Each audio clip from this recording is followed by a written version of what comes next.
আর অন্যদিকে মধ্যমগ্রাম, সেখানে আবার গ্রেপ্তার ব্যবসায়ী, বিরিয়ানি ব্যবসায়ী অনির্বাণ দাসকে গ্রেপ্তার করা হয়েছে। কিন্তু কেন গ্রেপ্তার, কি অভিযোগ তার বিরুদ্ধে, আরো ডিটেল জানাতে পারবে জিয়াউল। জিয়াউল, কেন গ্রেপ্তার করা হলো, কি অভিযোগ এই বিরিয়ানি ব্যবসায়ীর বিরুদ্ধে?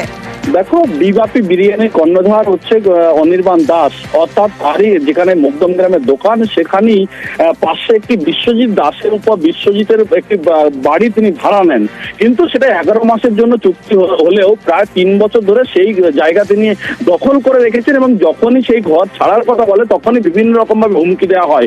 এবং গতকালেও সেখানে গিয়ে সেই বাড়ি যখন ছাড়ার কথা বলে তখনই তাকে বেধড়ক মারধর করা হয়। শুধু মারধর নয়, তাহলে এই যে অনির্বাণ দাসের দেহরক্ষী, তিনি আগ্নেয়াস্ত্র নিয়ে তার উপরে চড়া হয় এবং তাকে মারধর করে, প্রাণে মেরে ফেলার হুমকি দেওয়া হয়। ফলে তিনি দ্বারস্থ হয় মধ্যমগ্রাম থানার। তখন যে ব্যবসায়ী, প্রভাবশালী ব্যবসায়ী, কারোর কথাই তিনি শুনছেন না, ফলে হুমকি দিয়ে যাচ্ছে এবং তার নিয়ে এই যে মারধর, হুমকি এবং আগ্নেয়াস্ত্র থেকে হুমকি দেওয়ার অভিযোগে মধ্যমগ্রাম থানায় কিন্তু লিখিত অভিযোগ দায়ের করে। সেই অভিযোগের ভিত্তিতে অনির্বাণ দাসকে গ্রেপ্তার করে। কিন্তু যেভাবে দিনের পর দিন এলাকায় অশান্ত, এলাকায় নিজের প্রভাব খাটিয়ে একের পর এক জায়গা দখল করছিল, ফলে তার নিয়েই কিন্তু অভিযোগ হচ্ছিল। কিন্তু যখনই থানায় অভিযোগ হয় তখনই গ্রেপ্তার হয়। কিন্তু এ নিয়ে এই তার পরিবারের পক্ষ থেকে বলা হয় যে তিনি অনৈতিক কোনো কাজ করেননি, কারো জমি দখল করেননি, কারো বাড়ি তিনি নেননি।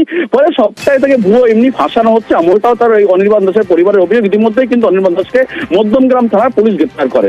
বেশ, হামলার অভিযোগ অস্বীকার ধৃতের স্ত্রী। বিবাপী বিরিয়ানির দোকান যখন এখানে নতুন ওরা আসে তখন ওরা গোডাউন হিসেবে ঘর খোঁজে এবং অস্থায়ী হিসেবে 11 মাসের চুক্তিতে আবার নিচের ঘরে দেওয়া হয়। প্রত্যেক দিন রাত্রিবেলা খেয়েছে, মদ খাবে, খেয়ে যে ঘর দেওয়া আছে ঘরে দরজা জানলা ভাঙা।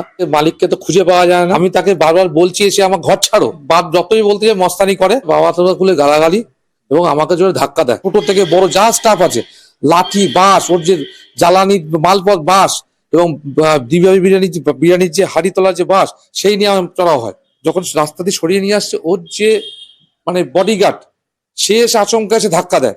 ধাক্কা দিয়ে ওর যে বন্দুক থাকে পিস্তল সে ধরে দেখায়। এটা সেরকম কোনো ব্যাপার না। ব্যাপারটা ওনাদের আমাদের 3.5 বছর ধরে ভাড়া নেওয়া ছিল গোডাউন। তো উনি বলছে ঘর দেবো, ওয়াশরুম দেবে না। এইভাবে তো এরমভাবে হয় না। এইটাই ওনাকে বলাতে উনিও টেম্পটেড হয়ে গেল। এবার এই নিয়েই প্রবলেম, তেমন কোনো বড় ঘটনা বা এরম কিছু না। আর তো সিসিটিভি ফুটেজ কথা বলবে, আমিও মিথ্যা বলতে পারি, উনিও মিথ্যা বলতে পারে, ক্যামেরা মিথ্যা বলবে না। পুলিশ বসিয়ে রেখেছিল, অ্যারেস্ট ওইভাবে তো করেনি, ছেড়ে দেবে, এটা কোনো ব্যাপার না। আমার আইসির সাথে কথা হয়েছে।